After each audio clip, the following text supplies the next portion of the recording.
Welcome back to the Process of Becoming podcast. And I think today I might actually call this the Process of When Mamas Rise Up podcast because we got a pretty special guest on here.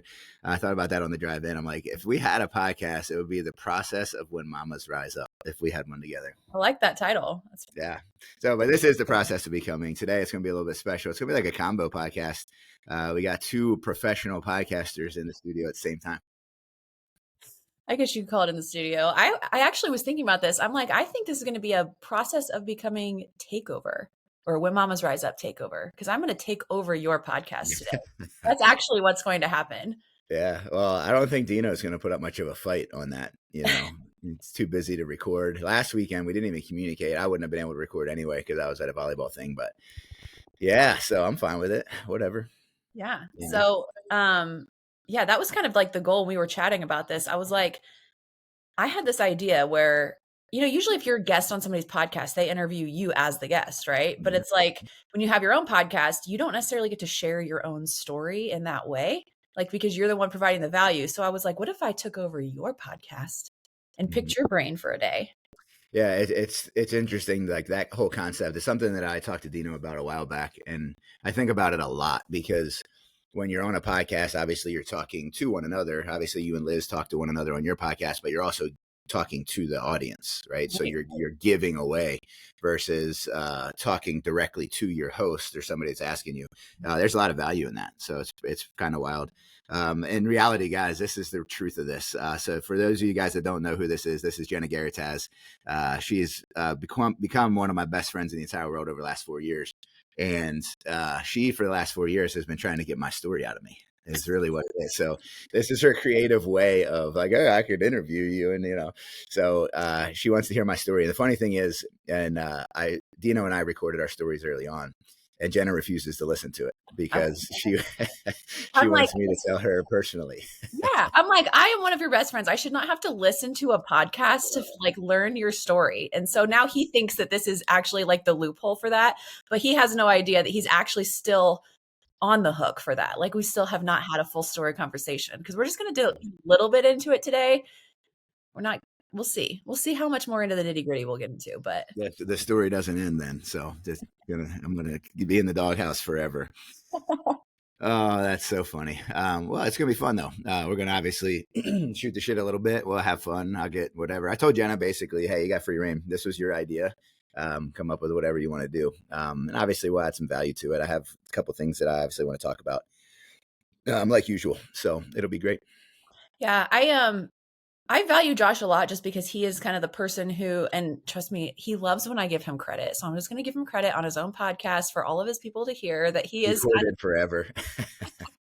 He is the one that sparked my whole interest into getting into mindset. And honestly, like a huge turning point in my life was when not only that I met him and he has helped me grow over the last 4 years, but he's always challenging my mindset and challenging the way that I think, forcing me to grow. I mean, it's never ending. And so right when I think I've got things figured out, he usually throws something my way and I'm like, oh yeah, that's a good thought. Like, so he's always challenging me. And I really, really appreciate that, just about you as a friend. Cause I have never had somebody in my life who does that for me. So that's why I really appreciate that. And that's also kind of like where I wanted to get into this a little bit more because I was blessed enough to have you put into my life. Just like when I joined First Form, I was very fixed-minded, very closed-minded. I very much had this like idea that success was only given to certain people in life and like people were just dealt a hand of cards and that's just what you had to work with. And I truly, truly to my core believed that like I did not get the success card. And like, this was my life and I lived in this little box and this is just how it was. And then it wasn't until I met Josh and he was just like, why do you think that? And I was kind of like, I don't know. Like, that's just how it's always been, And so I had him be the first person to just kind of like question my thinking. And that was the first time, that I had somebody kind of pour belief into me. So that's really my question. I mean, do you want to get into this right now? Like, are we going head first into this right now? Well, yeah. I mean, let me preface something real quick. It's kind of interesting. And I just want to throw this in the front end just so I make sure that it gets said is It's that whole imposter syndrome scenario, right? And I think that I heard there's a lot of stuff I can say here, but the thing that I think about when it comes to that is I don't see myself as that person because that's just the person that I am. It's just who I've become.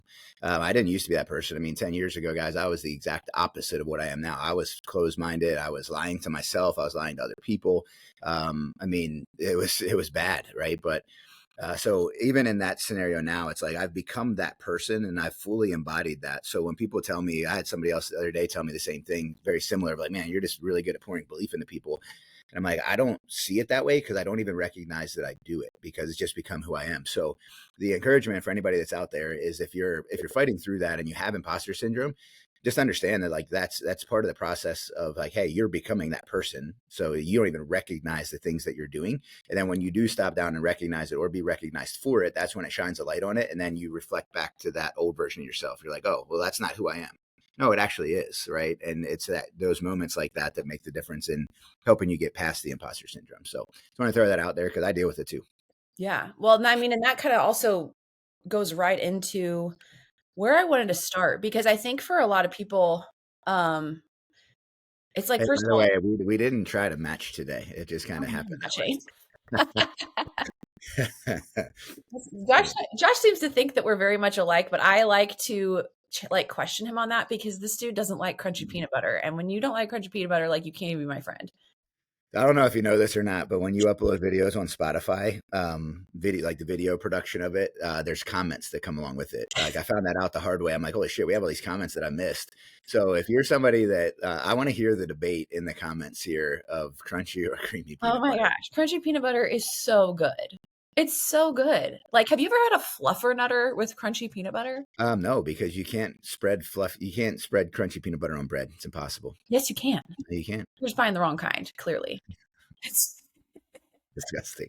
but anyway, okay, so you know, I think we talk a lot, between both your podcast and mine. Like we talk a lot about mindset. We talk a lot about self-development and growth and just becoming the person that the best version of yourself. I think that's the overarching theme of kind of where we're both at. And so what I kind of want to get into is like you personally, like Josh Sively, how did you get to that point of like switching more into self-growth? I'm trying to figure out the right way to ask this question because for a lot of people, for instance, like for most people, it's like, hey, I need to lose some weight. I should probably start getting in shape. So they start making all these lifestyle changes. And along with that, kind of throughout that journey, they start growing a little bit more. They start getting into self-development.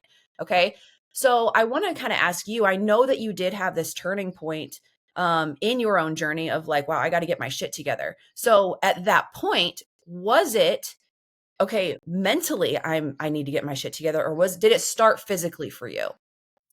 So for me, it actually started with the mental and the self development, right? So I had some people, oh, man, when I was like 24, 25, 23 in that time frame that were pouring. Actually, it's probably like when I was 22. So like 22, 23 area of my life, I had people that were recommending books and I had friends that were trying to pour the mindset into me. I went to different seminars and different conferences and things like that. But it was all very surface level. It was the idea. I was that person early on that was like, oh, I'm going to these things or I have the book. I'm making progress, right? It was me judging myself and living my life off of intent versus living my life off of action and judging myself based off of that. So I had all that stuff early on, and for me, that's where it kind of started. Then I spent, excuse me, I know you love that when I clear my throat, Jenna. I had a frog in my throat all week. There we go. Damn. So, but I had that in my life, and it was something that I didn't take very seriously because I was lying to myself. I was lying to myself about the idea that I was doing it or I was going to these seminars and that, oh, I'm a better person because I'm just in that atmosphere. I have the book sitting at my house. In fact, I had Magic of Thinking Big for probably 8 years before I actually read it. Right. It's wild. Still have the original book. And then for me, I spent about 10 years where I wasn't really focusing on any of that stuff. I had kind of realized at that point, and I'm not that person, right? And I had that kind of identity crisis, but also mixed with the same time of getting into the workforce and being just overwhelmed by life and all the different things. And through that period of time, putting on a bunch of weight. Right. So in the 10 years, 8, 9, 10 years of me putting on all the weight and smoking cigarettes and getting kind of going the wrong way in life, I always had that thought in the back of my head of, well, I have that stuff there and I have that knowledge in the background of the self-development. I can just lean on that whenever I need to. Right. And I just kept kicking that can down the road. Do you feel like you had this mindset of like, I'm not that bad. It's not that bad. Like, 100%. yeah. Yeah, 100%. I mean, even from the physical standpoint, it was just like, yeah, cool. I know how to turn this around when I decide to. Yeah. That was always the mentality. Had people in my life that would push me a little bit towards the fitness, or I would have those moments of like, hey, I'm gonna start this up, and then I would stop because I was just like, all right, whatever, make excuses, lie to myself. All right, I'm good enough. I'm there. Um, and then for me, honestly, what really, really, truly kicked off the change was I had two really weird health scares that still to this day I have no idea what they were. Um, they scared me, and I was like, all right, I should probably quit smoking. Right? And I had that thought for a few years that I needed to quit, but there wasn't anything there to like push me over that line. Like I feared leaving the comfort of that versus the fear of, hey, what happens if I don't fucking change this? And then those health scares kind of snapped me into, if I don't change this, it kind of flipped that fear on its head. And moved it into a different area. So even after that, though, I didn't really do anything. And then one day I just had this thought in my head of like, dude, I am leaving so much fucking potential on the table. Like I'm capable of so much more from a standpoint of the relationships that I have, being a dad, because I had the young kid at the time, second one on the way. I don't know. Ariana was born. She was brand new. She was less than a year old. And I just realized, I'm like, damn, what the fuck am I doing? Like, I'm capable of so much more. And then I started reflecting back on that period of time in my life when I was doing all that stuff. And I was like, all right, well, I know that I'm capable of it. I just need to commit to the process. So for me, it started out as the mental, where I had a little bit of that. And honestly, leading up to the actual physical change, I was in the MFCEO podcast for about a year and a half. And a lot of that was just planting seeds in my brain, right? It was the listening to Andy's podcast and like, hey, this is what you're capable of. And I still didn't believe it, but it was changing me through that process to the point where when I started, I had a little bit of belief of like, all right, I can actually commit to this and commit to that. I don't believe in myself yet. I don't believe in my ability to turn my entire life around, but I believe that I can commit to the process day to day and see what happens. That's kind of where it started out. You feel like there was more of like, you were exposed to it, you kind of knew about it, but it was a matter of you like actually taking action and doing it. And I think Yeah. that's something that a lot of people struggle with. And you even said it too. You had to get to that point. Like so many people have to hit that quote rock bottom for them to realize that they need to make a change because you just kind of like had this idea in the back of your mind, like, I'm not as bad as I, as people think that it is. I can always turn it around. I can always take action whenever I want to. Like, do you think that, like, looking back now, because I feel like I was at the same point, like, like, most people have to get to that rock bottom point before they actually take action. And I have so many clients who struggle with that too. Is it's like, I know I need to do this. I know I need to do that. Like, how do you think people can you think there's a way around that? For people to get themselves to start taking action without actually hitting that rock bottom. Because I know people, with talking to so many people, and myself included, it's like, I struggle with things. It's like, but it's not bad enough for me to actually do something about it. Why do we as people always have to wait for that rock bottom point to take the action that we know we should have been taking all along? Mm-hmm. One of my really good friends, JP Donnell, says it best. Discipline is rooted in the truth that you tell yourself. Right. And you think about what you just said and what I said leading up to this is that I was lying to myself. Right. The clients that we've both had that they just lie to themselves that it's not as bad as it is, or I don't need it as bad as I need it. So the discipline starts when you actually get very real with yourself and tell yourself exactly where you're at. Educated a group of people this week on the idea of the goal, right? You don't need to believe in yourself, but you need to believe in what your goal is, and you need to believe in why you want that goal. And I think a lot of people don't get themselves to that point where they step back and look at the actual truth of it, because your mind, guys, is always going to bring you back to comfort and complacency. And it's going to tell you that it's not that bad, right? Me for 10 years, like, oh, cool, smoking a pack of cigarettes a day, eating Burger King multiple times a week, sometimes twice in a day, wasn't that bad, right? And in my head, I kept telling myself that I know that when I do decide to change this, I know exactly what to do to change it, because I've been in great shape before. I had all the knowledge leading up to it, nutrition, exercise, physiology. I knew all that stuff. I just wasn't ready to apply it. So it wasn't until I detached myself from the situation and got outside of myself a little bit and looked at like, okay, well, maybe I'm not that bad, but how much better could I actually be? And then for me, it was the belief in the why I actually wanted to be better. And for me, it was the kids. It was like, hey, I got these kids, and if I don't change, like the health scares really like scared the shit out of me. But I was like, if I don't, like, even prior to those health scares, like, I need to get better for them. Right. And then unfortunately, I didn't make that decision, right? Because I just wasn't quite ready. And it's what I always tell you guys. And I tell anybody that has clients is, hey, sometimes the clients just aren't going to be ready to go, and you can't make them. It's the whole idea of leading the horse to water. You can give them all the knowledge in the world, but if they don't have that emotional connection and detach and understand, like, hey, this is the actual lie I've been telling myself, and connect with really, truly why they want what they say they want, there's not going to be action that backs it up. I think that's something that like a lot of my clients struggle with when it comes to spouses. It's like I'm making all these changes. They don't necessarily like they're not against it. They support me, but why aren't they making those changes too? You know what I mean? And I always have to continue to go back to like number one, you just have to keep leading by example. Number two, you can never make people change. And that's the frustrating part about it is it's like they know, the spouse maybe knows that it's better for them. They know that they could be healthier and keep up with their kids better and whatever. But it's like how you cannot necessarily make people get to that point.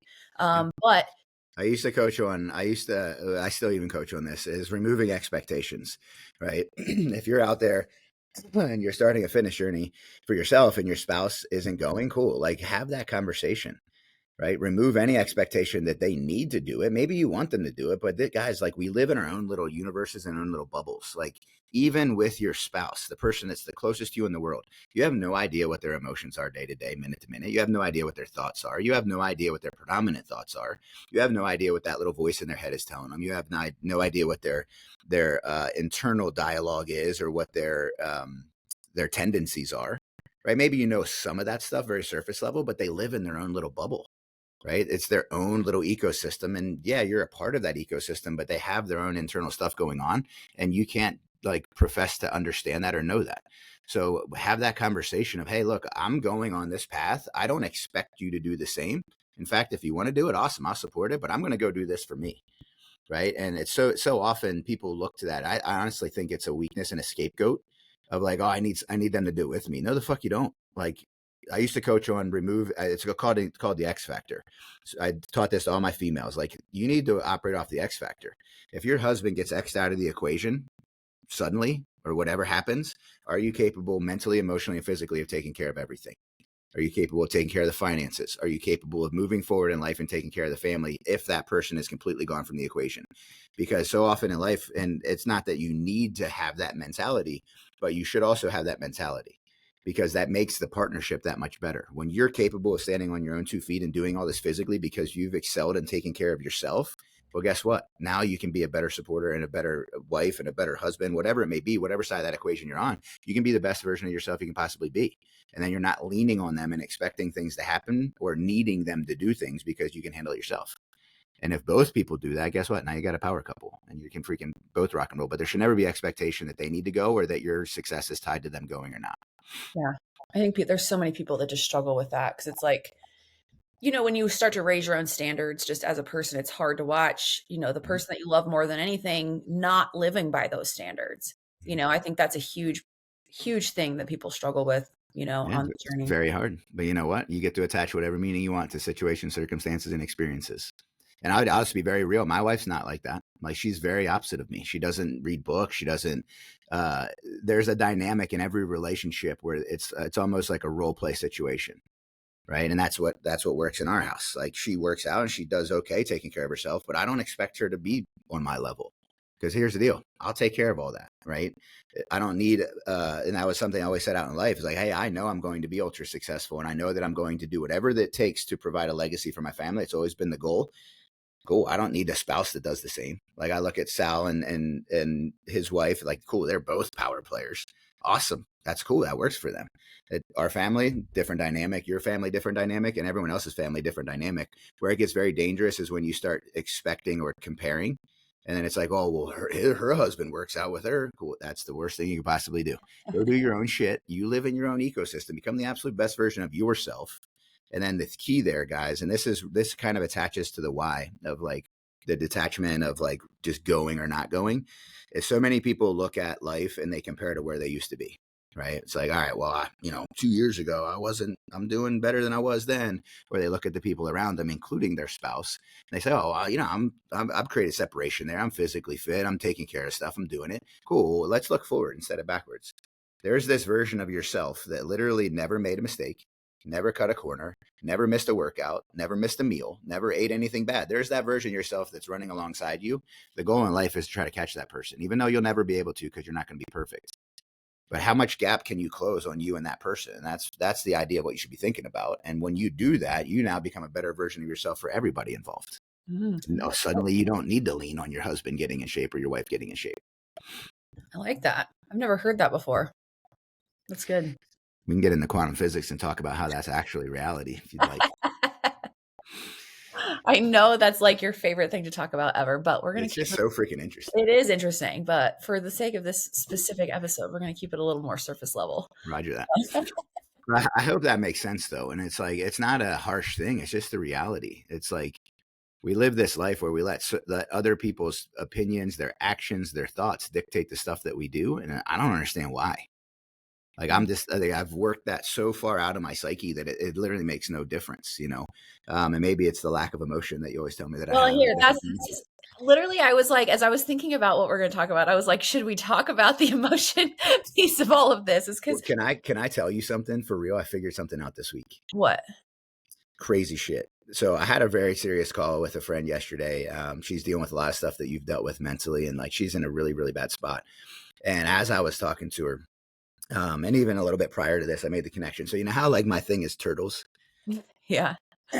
So I never really understood that as an adult. I'm like, why the hell do I have this affinity for turtles so much?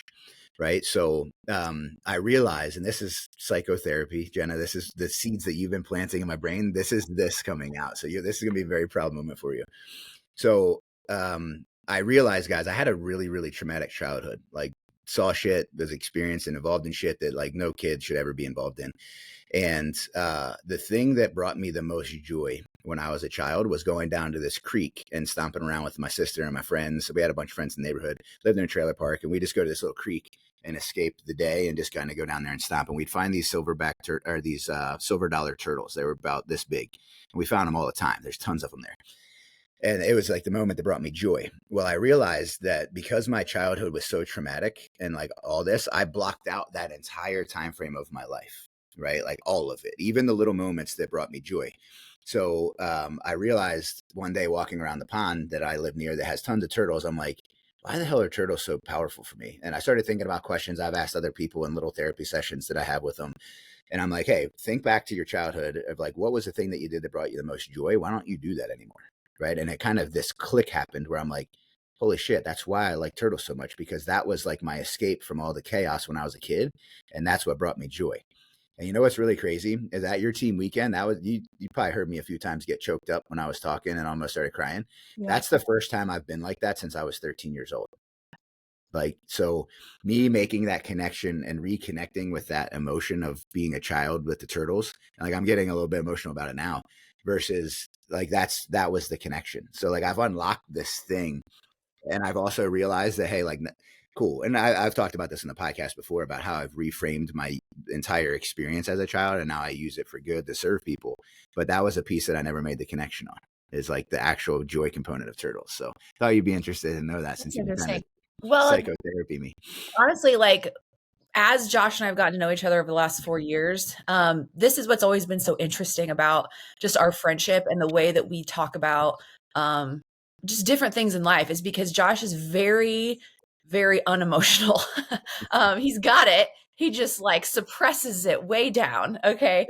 And I am incredibly emotional. And so it like literally two complete opposite ends of the spectrum. Like he is extreme one way and I'm extreme the other way. So for us to talk about things, sometimes it's led to us butting heads quite a bit, because in his head, it makes sense. He's like, just don't think about it. Just change your energy. Just do this at X, Y, and Z. And I'm like, you don't understand that my brain literally doesn't work that way. Like I cannot just shut it off. And so it's been good, because it's like, it teaches me how to become less emotional in times that I need to. And it's also taught him how to become more emotional in times that it needs to, because I think that you have become a better coach and mentor learning empathy. I will take all the credit for that one because I have You I've can gotten take credit for it a lot. I credit Jenna solely with one of the most important things I've learned in how to help females over the last year, which is, hey, do you want me to solve this problem for you, or do you want me to just listen? Okay, just listening. Cool, Roger that. Go ahead.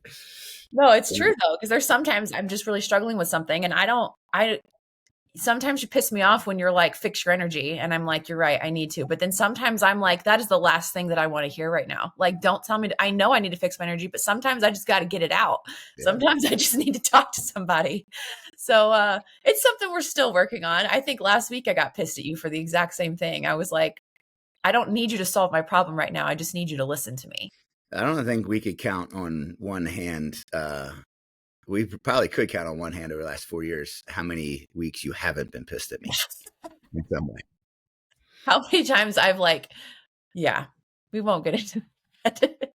But I feel like we're getting better. It's improving. We're learning a Yeah. lot. You've discovered a lot about yourself over the last 4 years, and it's helped this relationship. So have you. We'll meet in the middle. But Oh, that's what's so cool though, is it's like for me personally, this is where you see how two different personalities on this journey. Like for me, I needed somebody like Josh to come into my life and literally pour the belief into me for me to see things a different way.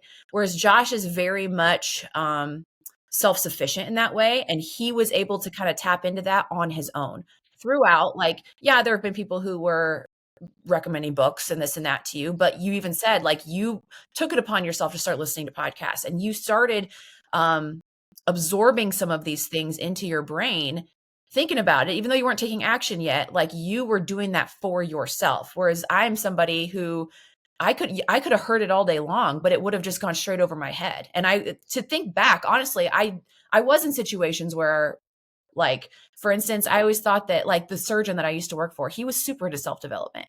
I thought it was weird as shit. I was like, what is he reading? Like, what in the world? Like, and he would recommend stuff to me, and I'm like, no, like, I don't read books like that. Again, very close-minded, but like, it took somebody literally calling me out on my bullshit and challenging me specifically for me to be like, oh. And so I think that's a big thing for people to understand is it's like everybody's going to be different in that way. Everybody's going to have their own like turning point, their own quote rock bottom. Sometimes people have to get to rock bottom to make that change. Sometimes people are able to tap into it on their own. And so to remove all expectations person to person is the best thing that you can do because there's no right way for anybody to get to that point of like wanting to grow and self-development and starting to grow their mindset and all of the things. yeah, and it's something going along the lines of the personal development. The thing that really flipped the switch for me early on in the physical journey was two things: listening to Joe Rogan's "Be the Hero of Your Own Story."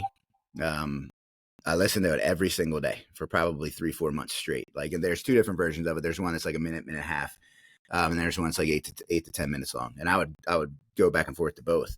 But really, it was an eye opener because I had those health scares, and then I realized, hey, like I'm on this journey. And again, it was also connecting the dots between expectations, and the whole idea of that be the hero of your own story is nobody's fucking coming to save you. Like, you as a wife, you can't save your husband. Your husband can't save you. You got to figure this shit out. And heard a quote a long time ago, but it's like, hey, prepare to self-rescue. Like, that is what you have to do in this journey. And that's just life in general. And it doesn't mean you don't get to enjoy the company of other people or the love and the affection and the camaraderie and the connected spirit of doing things together. You get to enjoy that, but that's just bonus, because at the end of the day, like, it's up to you. And if you don't do it, it's not going to happen. So I realized early on when I started listening to that, and then also it ties back to the personal development, is I had that period of time where I was listening to things and going to these seminars, and I was hearing stories of people that had literally done that. They had self-rescued, and all that stuff just started coming back. And I'm like, all right, well, if those people were down and out and they went and they figured this shit out and they did it on their own, then what am I capable of? And it just started opening up the window in front of me of like, hey, like, I've been living in this box of what I think I'm capable of. And honestly, I wasn't even really aware that I was in that box. And just thinking about those things, I was like, okay, cool. Like, there's other people that have been way worse than me and have come through it. What the hell am I waiting on? And then that's when the whole idea of the potential of like, hey, I'm capable of a lot more, that really just started embedding itself. And the belief, guys, I didn't have belief early on. I just freaking started taking action. I didn't believe that I could lose 60, 65 pounds. I didn't believe that I was capable of it. Why? Because I've never done it. I never had to do it. Right. So, but what I was aware of very strongly is that I believed very strongly that I could show up every day and execute day after day. And every single day early on, guys, that's a struggle. Like you might have to hype yourself up and be like, all right, can I do this tomorrow? That was me early on. Sore, tired, I was hungry. I had lack of belief, low energy. I had all these other responsibilities going on, 2 young kids at home. But you just got to make that decision of what does tomorrow look like? Or what does today look like, quite honestly? Can I execute today? Cool. Well, guess what? Here's the additional kicker to that is you don't even have to fucking believe that you can execute. You just got to execute. Right. So some days you're going to have that, hey, like, cool, I'm going to attack the process today. Some days you're going to be like, no, I just have to go through the motions. And it's one of my favorite things you talk about is 100% looks different day to day. Cool. But did you give everything you had? Because over time, guys, that's what adds up. It's not the huge monumental changes. It's not the inertia of this is what I did yesterday. I did absolutely nothing beneficial for myself. Today, I'm going to do everything beneficial for myself. It's locking in and understanding that whatever you do, it is day to day. It's the really small things. It's not the big stuff. It never is. It's the committing to this. You guys want to hear something crazy? So Andy talks about his power list all the time, right? Do you actually believe that Andy has an actual physical power list that he writes in every day? Have you ever thought about that? I don't know. No. I found it yesterday. What It his was power his list? actual power list. I'm like, dude, this is fucking awesome, right? And it's not that I never thought that he didn't have a power list, but like, I'm like, yeah, this dude operates. He's been doing this for the last, 20 years with a power list. He probably just has it in his head and he doesn't actually write it down. He writes it down every day. Like, holy shit. Like, and it's like the guy's success is that simple. You just got to show up and execute every day on the small shit. Yeah. And the key, and it always comes back to this on the podcast, everything Dino and I have ever talked about, anything that you and Liz have ever talked about, it just comes down to being intentional. Yeah. Are you taking today as an intentional day to move yourself forward in life? Moment to moment, are you being intentional with whatever you're doing? Because so many times people just let the day kick their ass, or they let life take them. Oh, I got to go do this. I got to go do that. And we've been conditioned by this thing. I'm sitting down to do something. Oh, no, I got an email. I got to go do that. And you literally you're tossed around by the ocean. And before you know it, the whole day's gone. Mm-hmm. Before you know it, your whole life's gone. And you haven't actually accomplished anything because you haven't chosen to be intentional. So I think that, okay, do you think that belief is something like, do you think belief is a skill? Yeah. I think it's something that like people can build and get better at over time. Mm-hmm. It's a skill, but it's also an emotion. Explain that more. So it's a skill. It's weird because when you start talking about it as a skill, that kind of leads more into discipline and then also adaptability.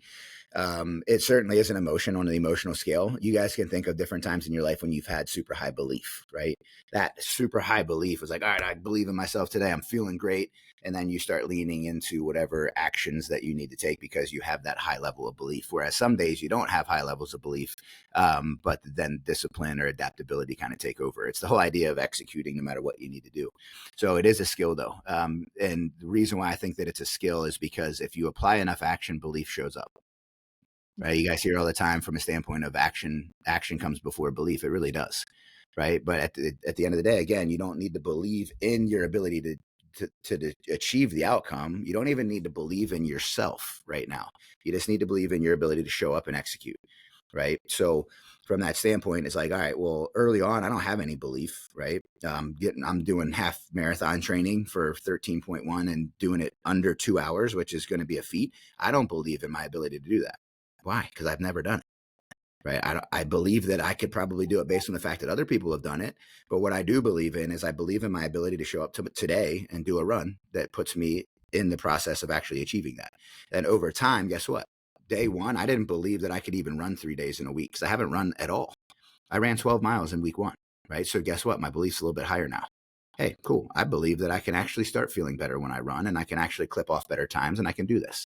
So it's a weird dichotomy between a skill and an emotion, but it certainly is an emotion because it kind of encompasses a lot of other emotions, right? I don't believe that belief in and of itself is an exact emotion. I think it's the byproduct of other emotions and how like the overall equilibrium of the body and the mind are feeling that day. I think it's important for people. I find this, for instance, with a lot of clients and sometimes myself too. It's like I can pour belief into somebody and that can be enough to get them going. That can be enough for them to start building momentum on their own. But it's like sometimes they get so reliant on other people pouring belief into them that they don't know how to build it for themselves. So that the second that like maybe I'm not pouring as much belief, they start falling off because it's almost like very similar to, when somebody does 75 hard. They're very disciplined and dialed in because they're following a program. The second that the program ends, they're like, wait, what do I do? Because they have not themselves learned how to develop those skills. So I think that belief is kind of the same way. When you don't have a whole bunch of people cheering for you, when there's not a ton of people in your corner, what are you doing? Are you still showing up? When you are down, like, are you able to get yourself back up without a bunch of people like pouring it onto you? You know what I mean? I think it's very important to get yourself to a point where you can give yourself your own belief versus always looking for it in other people. I say that, but I'm not very good at it either because how many times do I text you and I'm like, my life is horrible. This is not going to work. I'm a failure, blah, blah, blah. And you're like, get your shit together. 2 days ago was the last time you did that. I want to talk on that real quick. So I actually had a really good conversation at your team weekend here at HQ about the 75 hard exactly, right? That is one area where I'm not going to disagree, but I'm going to just shine light on what that actually is, right? For anybody that's done 75 hard, you go through 75 hard, you feel amazing. And then once 75 hard's done, they're like, holy shit, I'm spiraling. What's going on? Yeah. The reason is it's not the belief component, right? Because you have enough evidence to prove that you're capable of what you just accomplished, right? And it goes to self-confidence. A lot of people don't lack self-confidence. They lack evidence, right? It's not self-confidence that you lack. You lack enough evidence in the actual auditing process of showing that, hey, like I went and did that, right? And we can all think about a moment in our life where, hey, I don't think that I'm capable of it. And then you went and did it. And you're like, holy shit, I surprised myself. That's awesome, right? Maybe it is 75 hard.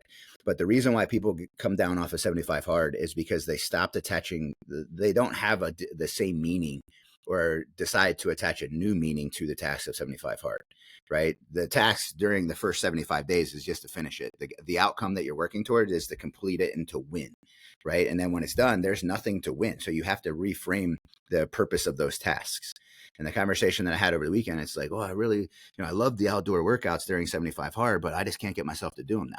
So that's because you're attaching the wrong meaning to them, right? You got to reframe it. What do the 75 hard workouts do for you outside? Like, what was the outside portion of that workout? Why was it so awesome? Well, I really love the mental clarity of it. I love the fresh air. I love the ability. Okay, cool. Attach that meaning to it. The other thing there is you don't have to be that extreme either, right? So, well, I can't really, it's hard for me to carve out 45 minutes. Cool, do 10. Right. So it's not about doing all those things all the time. It's about taking those tasks, understanding the benefit that they gave you, auditing that, and then looking at it from a standpoint of how do I reframe that? And how do I continue looking at that from a standpoint of wanting that benefit, not wanting the end result of finishing 75 hard and being able to put my pictures on Instagram saying I did it.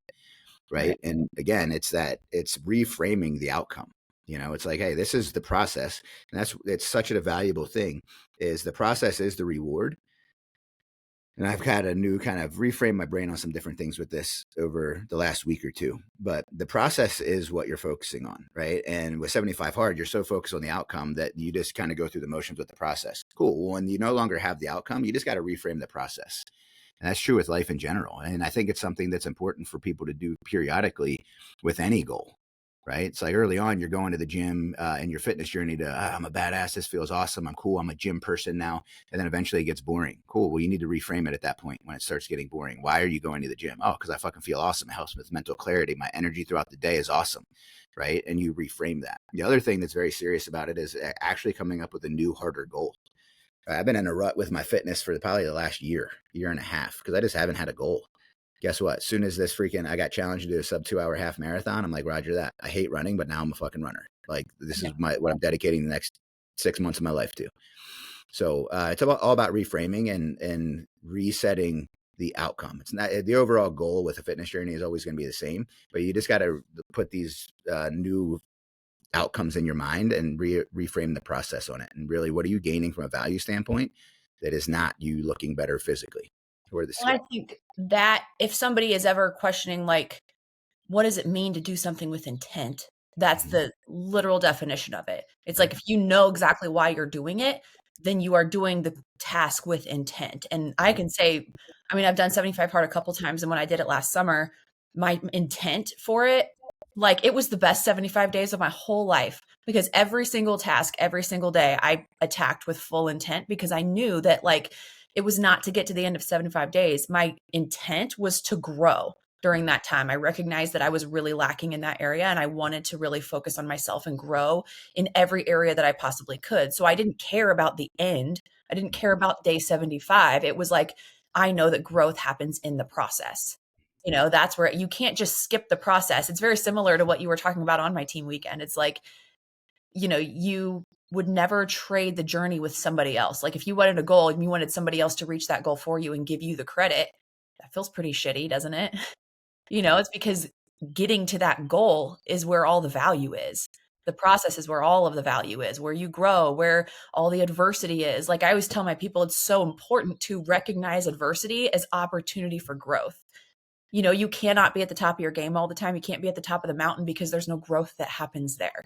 So whenever people are sliding down into that valley and they're struggling, and I'm like, you have no idea how great of an opportunity this is for you. This is such a blessing that you're in this spot because this is the only place that you're going to be able to grow into the person that you're supposed to be. And once you start seeing it for that, it makes it suck a lot less. You know, like obviously being in that valley, being in that low point, if you're stuck in this hole or just feel like you can't get out, I'm like, what a blessing. Because this is perfectly presented to you for a reason, for you to grow into the person that you're supposed to be. If you were always at the top, how will you ever grow from that spot? You know what I mean? I think sometimes that's why it takes hitting that quote rock bottom for you to be able to take those steps to move yourself forward. And that's where usually, typically, once people hit that rock bottom, from then on to where, like, usually that turning point is where you're going to have the most growth. If you ask somebody, like, when did you grow the most in your life? It always comes from a time of adversity. Always. It's never like, oh, I just woke up one day and decided that I was going to change my life. Sometimes it happens that way, but like that's why I think that it is a blessing for people to go through hard times. It's really changed the way that I view them because I've struggled a lot over the last 4 years. And like previously, before I met you, before I started changing my mindset, I just sat in that. I was such a victim. I was like, well, what else? You know, of course this is happening. When it rains, it pours. Like, this is just my life. I just have this shitty hand of cards. Like, this is just the way it's supposed to be. Like, of course I wasn't growing during that time because I didn't have the right mindset, you know, but when I saw it all for opportunities, now I'm like, holy crap, I'm a different person from who I was 4 years ago. When you look at all of the situations and scenarios that I've kind of gone through over the last 4 years, if I'd have gone through that prior, I mean, who knows where I would be? You know what I mean? Yeah, and the thing that I think about with that is it shines a really bright light on the importance of stepping outside yourself and auditing. Like detaching is a superpower because when you're in your day-to-day life, you're so consumed with all the little things that you got to do day to day that you don't actually see where it's at. You don't even think about your potential. You don't think about how much better you are than what you used to be or how bad you currently are right now. So it's important to look outside yourself, but also that's an opportunity to manufacture that sense of urgency. It's Yeah. like, most people wait until they physically, emotionally, or spiritually get to a rock bottom place. And then it's that wake up call. Cool. You can step outside yourself and you can manufacture that right now by just simply looking at where you are, where you want to be. It's like, how do I get there? How did I get here? What's going on? Am I as good as I want to be? And that again is the value of reading other people's stories or hearing other people's stories through podcasts is like, it shines a light on what's actually possible. And it forces you to stop and think about what am I actually leaving on the table? Cool. Well, if you can manufacture that right now before you ever get to rock bottom, cool. I see somebody like Jenna as a female that is such an amazing leader to other females because she does share her story, but it also allows you, if you're smart enough, to detach and be like, all right, well, she was in a really bad spot, right? And now she's in a much better spot in a lot of areas of life. Obviously, the emotion and the struggle is still there, but what am I capable of achieving? How much more can I be better? But you have to first recognize where you're at. And it's that lie that we constantly tell ourselves, well, it's not that bad. It's good. It's like, no, you have to step out of it, then manufacture that. but it only comes from looking at what your actual potential is. Like, because you're always going to tell yourself that you're not that bad, or that it's like this or it's that. So you don't have to wait for rock bottom. You can just compare yourself right now to the version of yourself that you actually want to be, and the person you want to show up as to your family, to your kids, to whatever. Cool. Well, let that create the friction, because right now you're not that, and that should piss you off. Yeah, that's exactly what I wanted to get out of this. Is it's like, how do you create, quote, that rock bottom that forces you into action without actually getting to that point, because that's like feedback I get from so many people. It's like, I know I need to make the change. I want to be better, but it's like they just can't get themselves to take the action. They know that, everybody knows. That's the thing. Is it's like, Liz and I talked about this yesterday when we recorded. It was like, people like to use so many excuses. Oh, life is so busy. Oh, this or that. Like, I can't fit it in. It's like, how am I supposed to get my workouts in when I work 8 to 5 and this and that? You know exactly what you need to do. You just don't want to do it. You know exactly that the answer is to get up before work and get it done. You just don't want to do it. So you keep saying that, like, keep using all these excuses. But what's so great about your brain is that whatever you're looking for, your brain will go to work to confirm is true. Obviously. So if you're looking for excuses as to why this isn't going to work, why you can't grow, why you can't become the best version of yourself, you will find every reason why it's true, but it also works the other direction. So if you work, you point your brain to, like, show me why every reason I should become the best version of myself. Show me all of these opportunities, and you will see them. We even said this yesterday. I've been on my John Maxwell kick. I'm like obsessed with the dude. Every day I'm like watching a YouTube video, listening to a podcast, whatever. And something that he said the other day when I was in the car was, don't be a can I person, be a how can I person.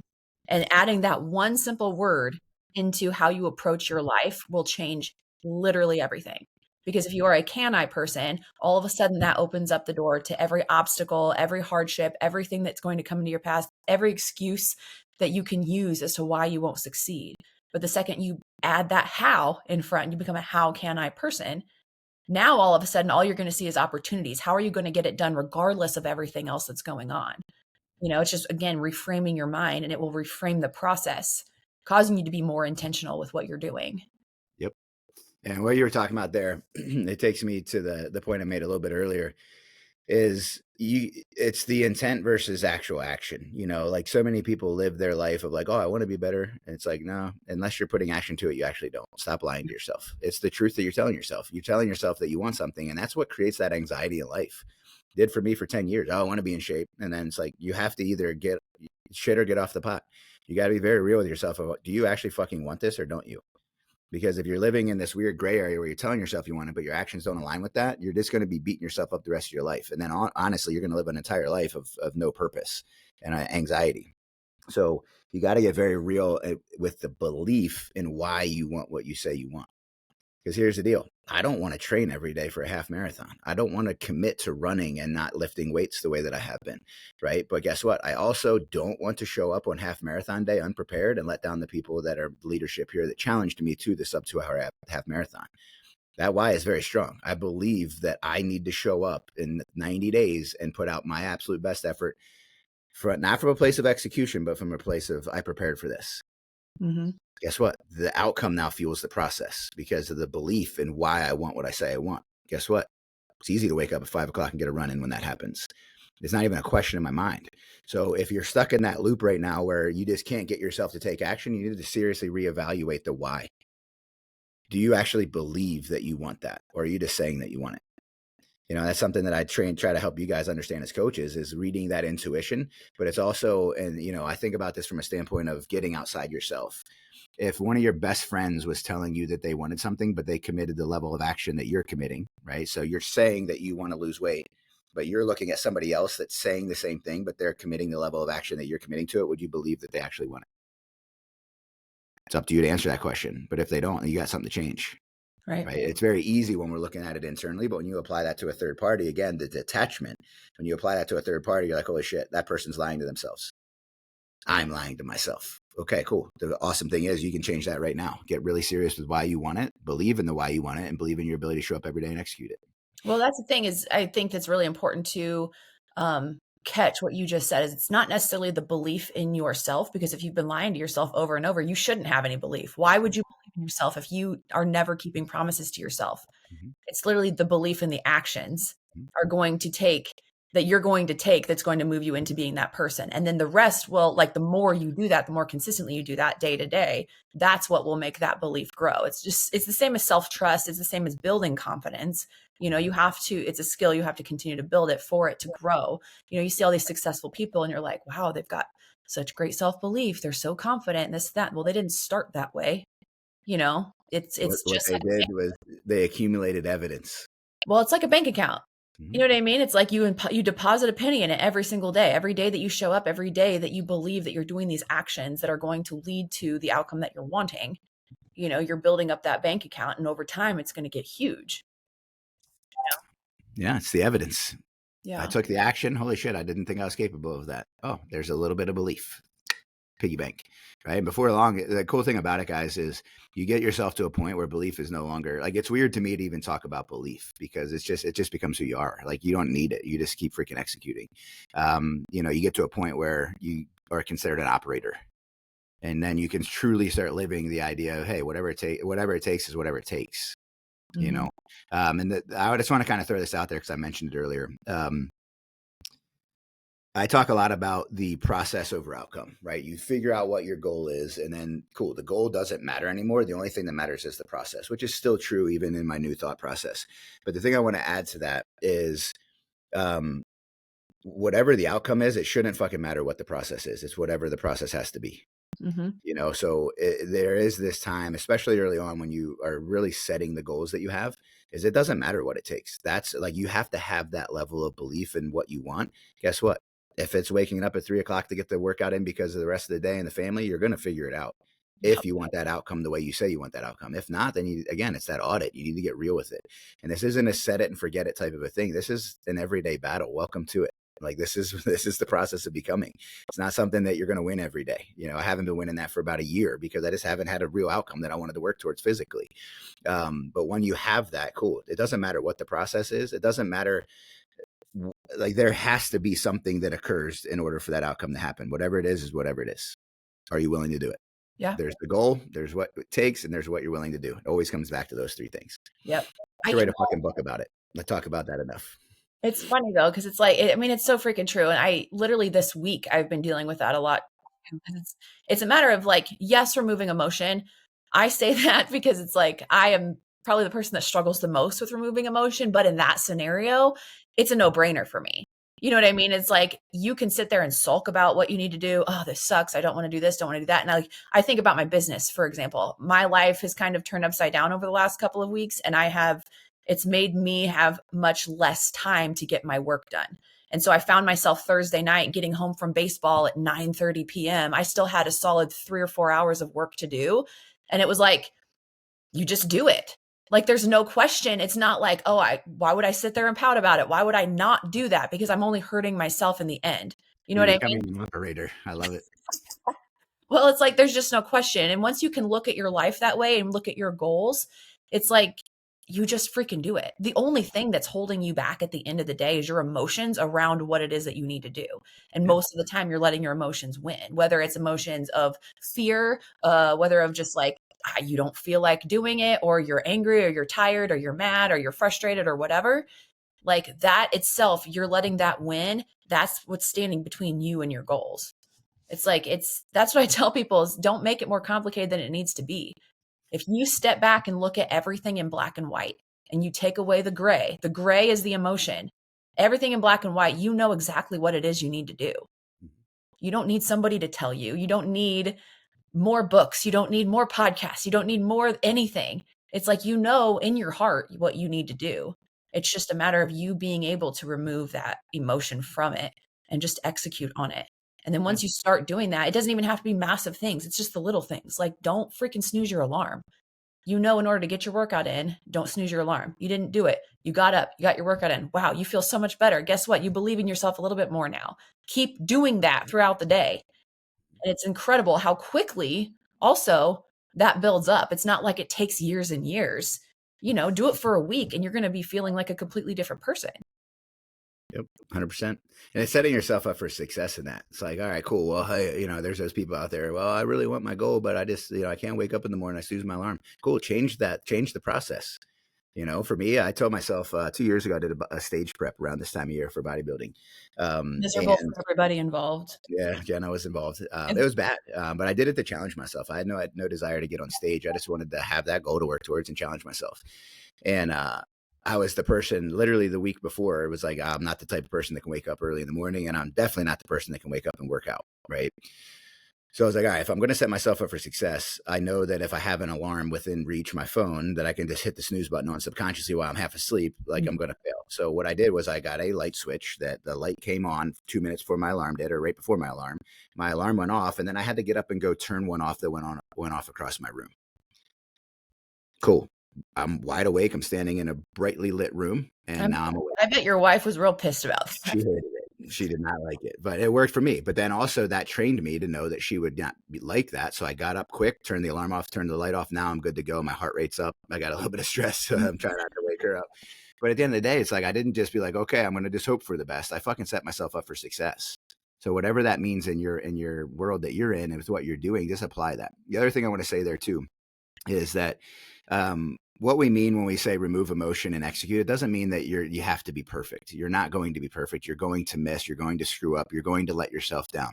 That's okay. It is a part of the process of becoming. You're never going to be on this linear path. Again, you're chasing that person that has never missed, never snoozed, never missed a meal, always hit every single workout.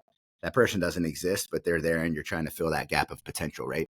So, but what it does mean is that you have to be very picky and choosy of how and when you let yourself off the hook, right? If you're tired and you don't want to go work out, it's not the act of missing that workout that is the big deal, right? Because in the grand scheme of things, one workout, one meal, one snoozed alarm, one sleep in past it, that doesn't make a big difference. But it's the mindset of being okay with it that makes the difference, because that is the weak link. Because again, your mind is always going to bring you back to complacency and comfort, and your brain's going to get that dopamine hit of, oh yeah, we got to sleep in today. That's awesome.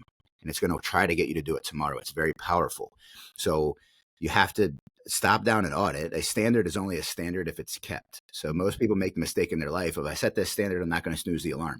And then they snooze the alarm, and then they're like, okay, cool, I'm going to not snooze it tomorrow. No, you got to get very real and stop there and audit of, why did I snooze the alarm? Why did my desire for comfort trump the desire that I have for my goal? And you need to get very real with it and reestablish, recalibrate so that you can move forward and reestablish that standard. It's not just picking up and saying, okay, cool, no big deal, I missed. It's no, why is that a standard in the first place? Why do I want it? Do you believe in it? Keep moving forward. Love it. This has Another been question you got? this You has got been any good. I was thinking this is going to be like a deep dive into my life, all the. No, I told you, like that you have to like that's one-on-one. That's going to be our next coaching call. That's what that's going to be. I mean, honestly, we've never just had the time to just sit down and do it. Like, that's not like a Zoom thing. That's like let's just sit in a coffee shop and freaking hash it out. Yeah. I need a leather couch. If I'm going to spill out my guts, I need a leather couch. It has to be As much as I spill out my guts to you, I'm sure there's a lot that I've never told you that you would be very surprised about. Yeah. The whole world we could uncover after knowing each other for 4 years. Yeah, it's crazy. It's wild. What else you got? You got anything else? Man, not really. I just really wanted to kind of dive into that. Belief obviously was the thing that I wanted to dig into more, as well as just self-growth. I mean, people kind of getting to that point, and like I said, for most people, it usually starts with the physical aspect of it. And then it's like, oh, wow, I'm growing now mentally too. This is really awesome. That's why I usually tell my clients is like, they think they're coming to me because they want to lose 20 pounds. And I'm like, you're actually about to change your whole life.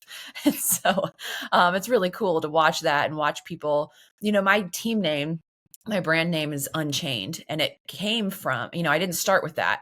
It developed over, I think it's probably like a year or so into coaching, but it developed from my own journey and realizing that like all of those limitations that I had, all those the fixed mindset, the previous beliefs that I had about myself, I didn't realize that I was chaining myself and my potential down to those. And I also was the only one to hold the key to unchain myself. And so that's where that came from. And that's what I would love for everybody listening, whether it's your podcast, my podcast, or any self-development podcast, is to realize that like they're the ones that hold the key to all of this. And it goes very much into like, you're the hero of your own story. You know what I mean? Nobody else is going to hold the key. And I will say, like, if we're looking at metaphors, you maybe told me that I had the key. But at the end of the day, I had my own key to unchain myself from that, and everything that was holding me back, and nobody's any different in that way. Everybody has the capability and the potential to grow. Yeah. You made a post on Instagram the other day. It was really valuable. And you talked about just to kind of draw a comparison from a story that's very similar that I've heard. And it's actually, it's a true story. When elephants are babies, they put a very thin rope on an elephant and they stake it into the ground to train that elephant that, hey, like you're not strong enough to take this away. Because when they're babies, they're not. It's a very, very big stake and a chain to kind of keep that elephant in the same spot. And then that elephant grows up its entire life, not realizing how strong it actually is, to the point where they can just put a freaking piece of dental floss with a toothpick in the ground and it'll think that it's stuck there, right? It has no idea how powerful it is. So you made a post with that correlation. It was very powerful. But here's the question that I want to ask you guys is who put that chain there? Like I haven't ever given you anything other than helping your thought process over the years. Like realize that, hey, like you're putting those chains on yourself. 100%.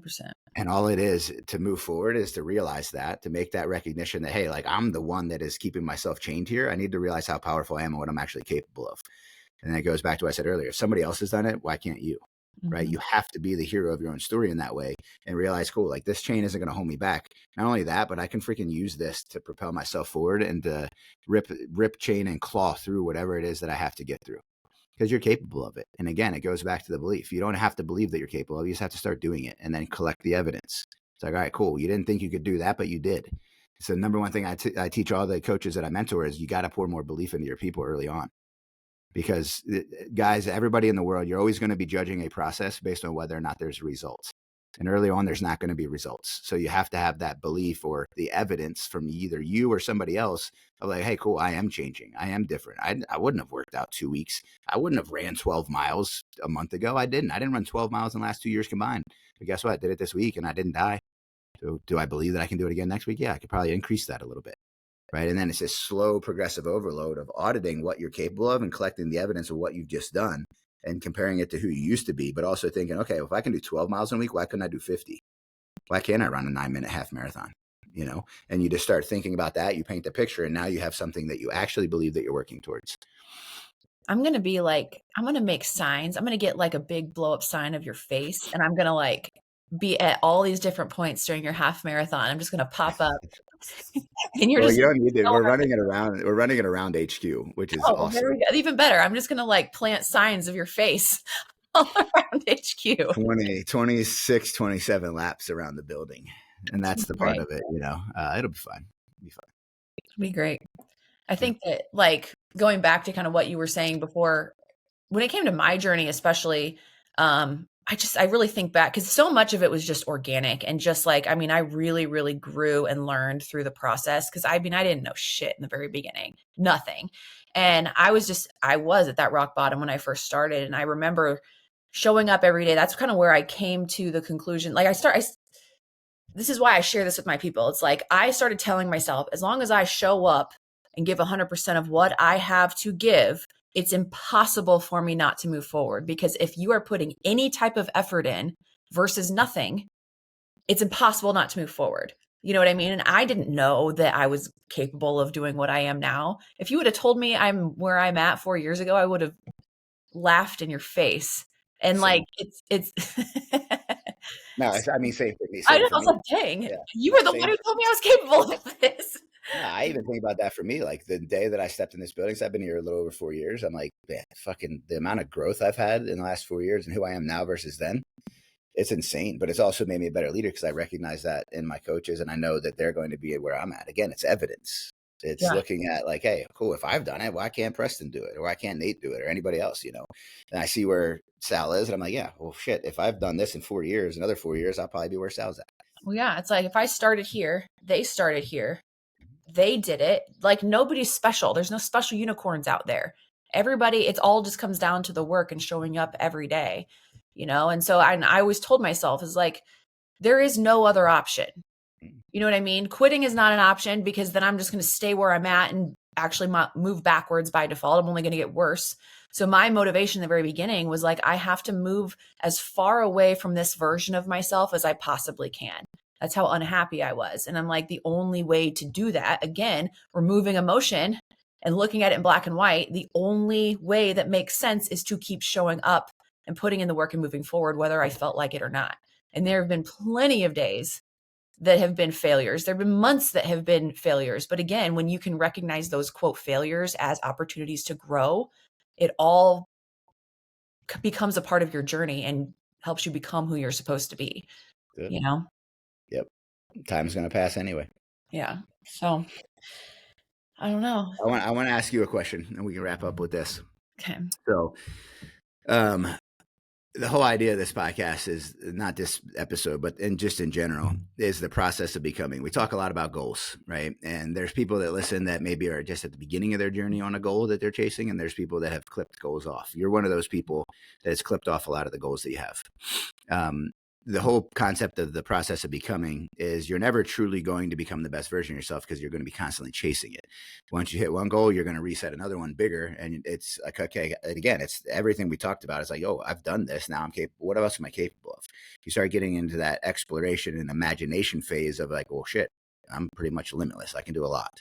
Right. So for you though, you've clipped off a lot of goals. Obviously first being getting yourself in amazing physical condition, becoming a sponsor trainer with First Form, and then now recently becoming a master trainer with First Form.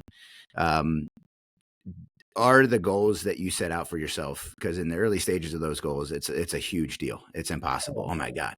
Right. But when you got to those goals, was it as big of a deal as you thought? Well, so I hesitate to answer this because it's like in the very beginning, like my biggest goal that I had was to become a master trainer. So when I first started, that was so incredibly far out of reach that it was like a joke. Like I did not believe that I would be able to do it, but I was like, well, if I'm going to shoot for something, that's the direction I want to go. You know what I mean? And you obviously have always been the one, again, pouring that belief into me, letting me like telling me how I'm capable of it. There's no reason why I wouldn't be able to do it. And at the same time, I'm kind of like, you're insane. But I'm moving forward regardless. We'll keep going in that direction. That's always been the goal.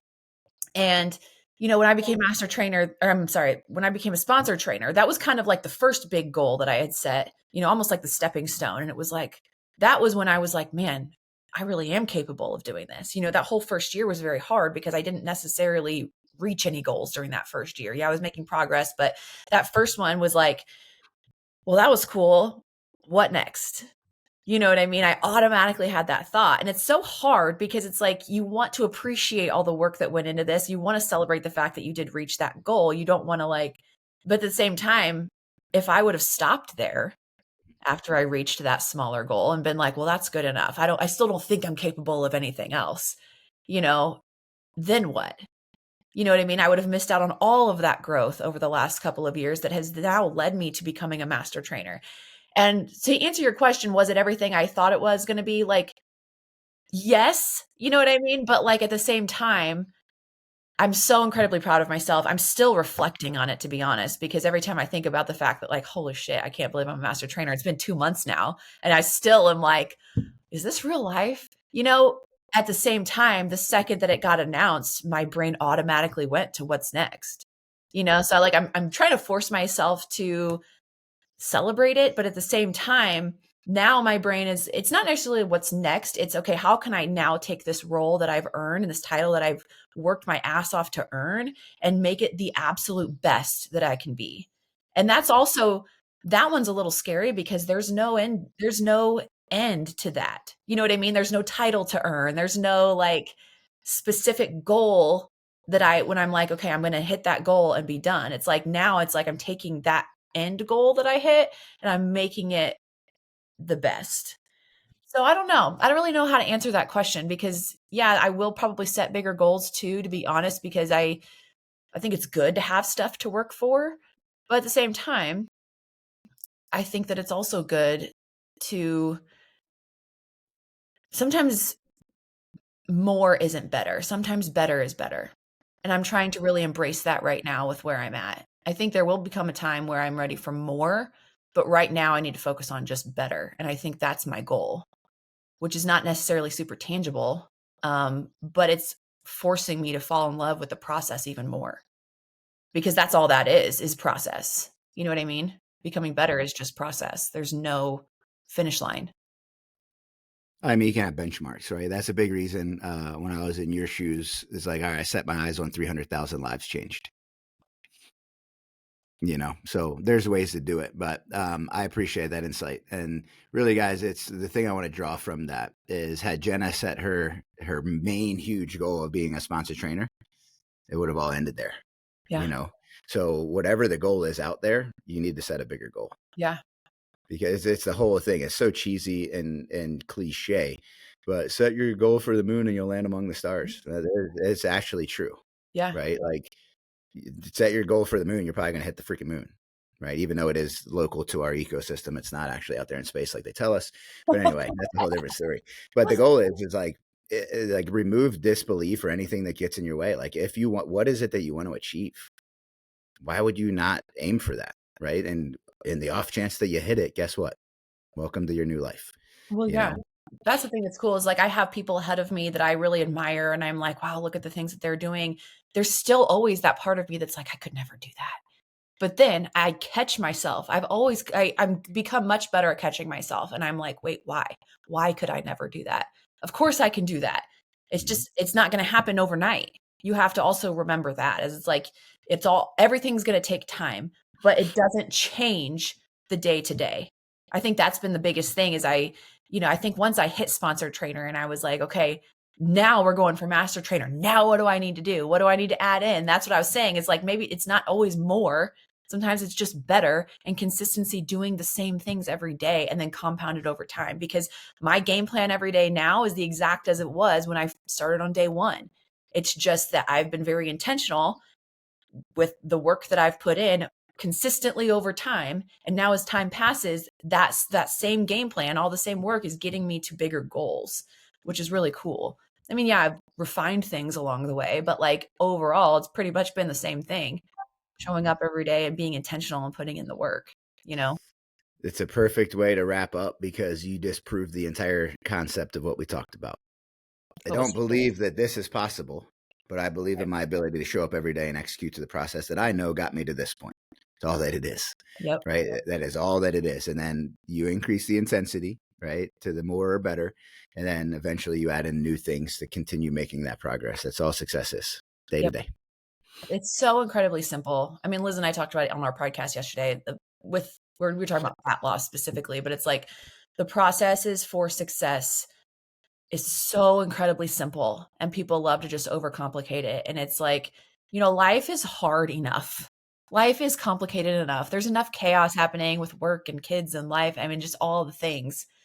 Stop trying to make things harder than it needs to be. Just commit to it and show up every day. And you'll be surprised at where you end up. Stop. Yeah. It's removing the complexity as the excuse. Right. Because it's not hard. Is it uncomfortable? Yep. It's supposed to be. Yeah. But it's not It's hard. not easy. It's simple. Yeah. So crazy. I love it. Well, guys, Jenna, you can go ahead and I'll allow you to plug your podcast. Her and Liz have a podcast. It's really cool. It's just a proud moment for me because knowing where Jenna was 4 years ago and what she talks about, hey, if I would have pictured my life now, 4 years ago, I would not have pegged her as somebody that's going to get on and educate and really change the world through a podcast and mindset that they give. So it's really cool to see that. One thing I will say for sure is that you are not going to hear me on there because they never invite me on anymore. No.